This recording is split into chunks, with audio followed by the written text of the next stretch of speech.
You know, step 11 is a powerful step, and but they're all powerful. And if you don't recognize that power, then we'll use some spiritual terminology. Your eyes are covered up, darkened, and things are being hid from you.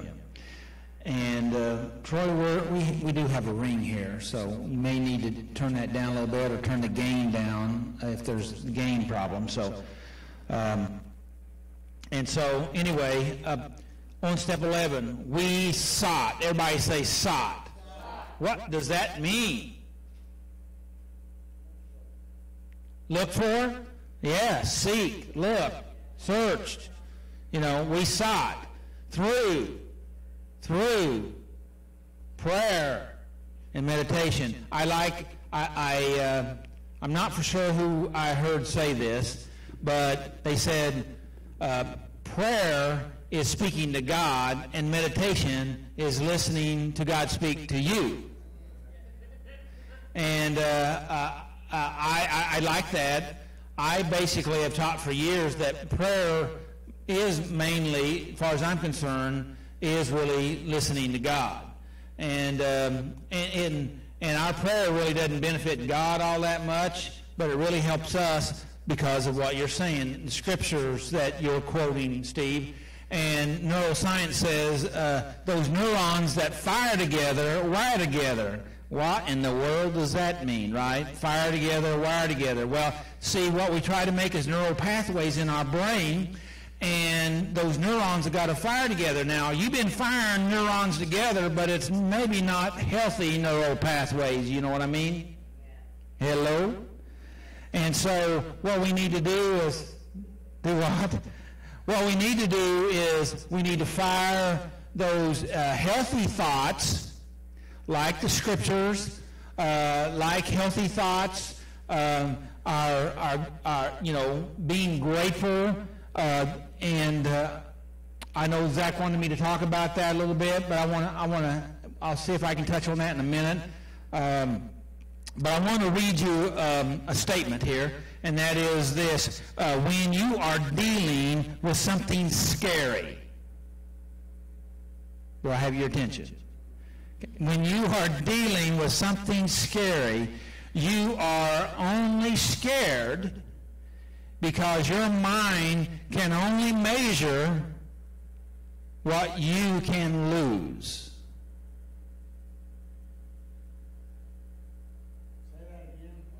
Okay, I will. I was letting that soak in, you know. You know how you do crock pots, you let it cook a while and it kind of... So... So when you are dealing with something scary, you are only scared because your mind can only measure what you can lose. Normally we're thinking about what we can lose. Okay? But you can't see what you can gain. Right? Because when you're scared, you're visualizing what you're afraid that you're going to lose. And we're not able to visualize unless we purpose to what we can gain. But if we can do that, then that will change us around. Let me read the last line.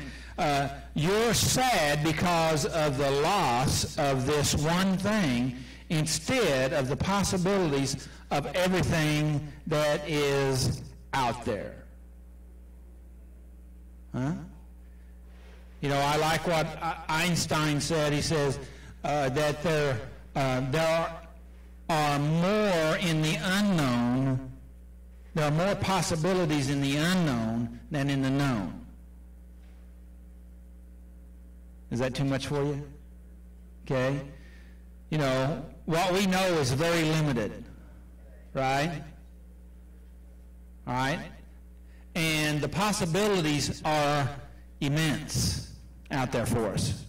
And so when we are in step 11, when we sought through prayer and meditation, we're really, if we're doing it in the best form that we can, is we're seeking that we are hoping for or believing for and maybe haven't seen yet, those possibilities.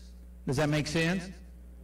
Instead of, we need to let go of what was, okay, and reach in to what is out there for us, or what that can be or will be for us. Does that make sense? Another writer said this. He said, being addicted is your old story. Being addicted is your old story, okay?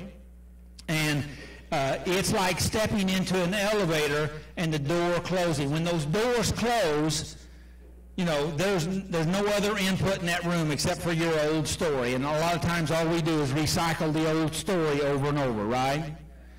And by the way, speaking about the concerns about how people think of you about supposedly having mental health issues, the real troublesome is not what they think, but it's what you think, right? And we can't control what other people think, but we are really supposed to control what we think, right? And if we can control what we think, it will affect everybody around us, right? Right? Huh? Well, you need to be, as I would suggest that it was healthy, okay? And so let's go back to the old story, okay? And you're inside the elevator and the doors have closed, and like in your mind now you're just feeding on this loop of old stuff, right? But if you move to another floor and the doors open up, like you move into a different region of, like when you're praying and meditating, when those doors open up, there are endless possibilities that are unknown on that floor. Is that too much for you? Okay, all right. Being addicted to your old story is like stepping into an elevator and the doors closing. Okay, because then we're locked in there. And all you can see is your old story because the doors of your mind are closed, right?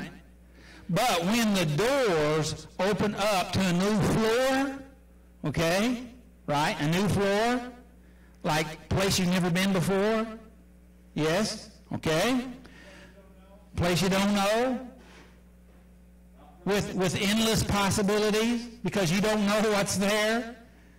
And we're afraid. What are we afraid of? We're afraid of losing what we know. And the trouble is, what we know has been a problem to us, right? Yes, afraid of the unknown. And so the doors open up, and there's a whole new world right before us with endless possibilities. And we're on that new floor. Are you willing to go to the unknown to receive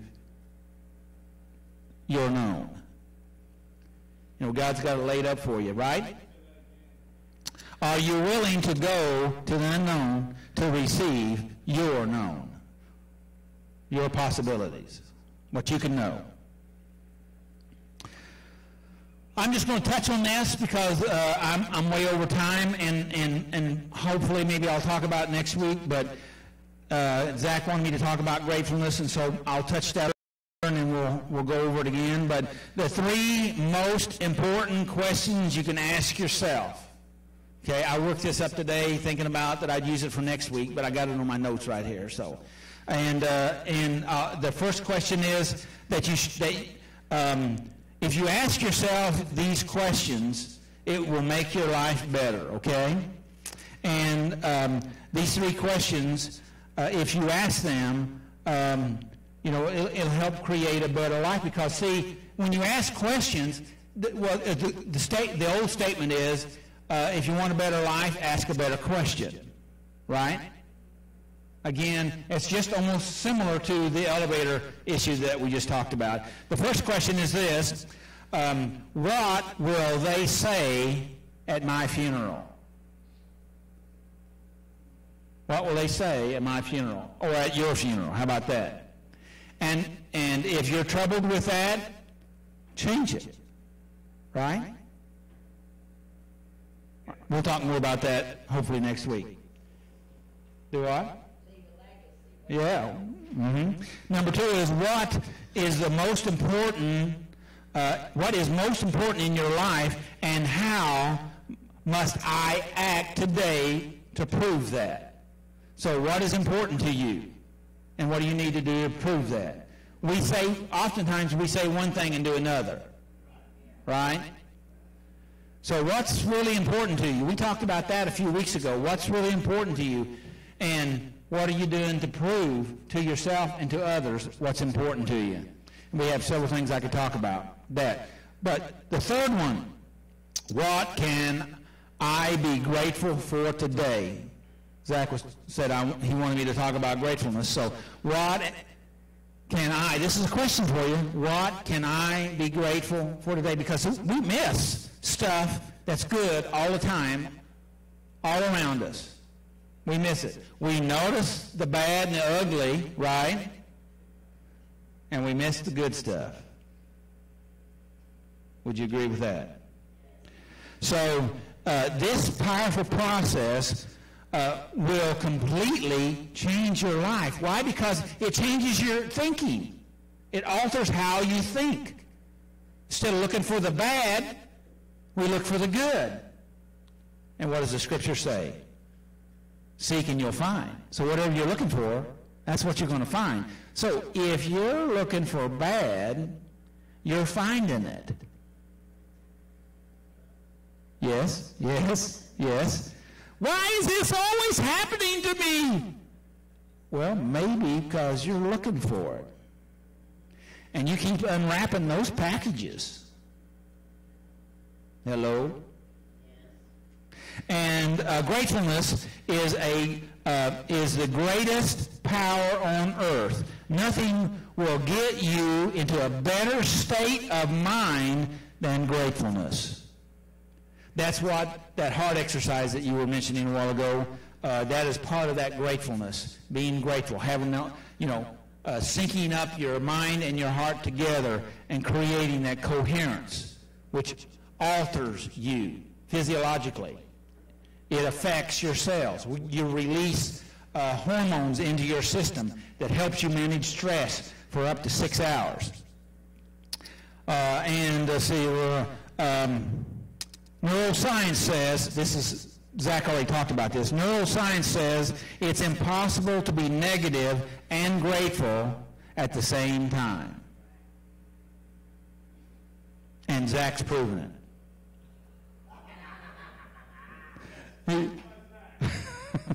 And if you're great, and if you do gratefulness constantly every day, really feeling what you're grateful for, so you have to get mentally and emotionally connected to it. In other words, you can't fake gratefulness.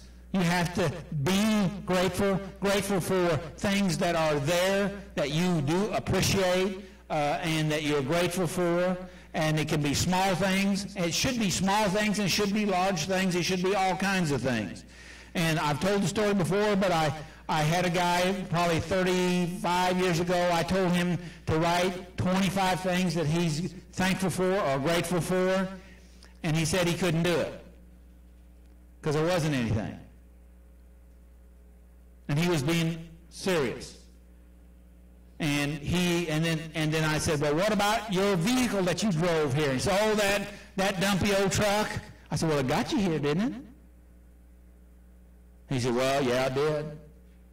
I said, what about your wife? You've been married 25 or 30 years. She's put up with you all this time. And she said, oh, that old lady? I said, yeah, you better be careful, make sure she doesn't hear you.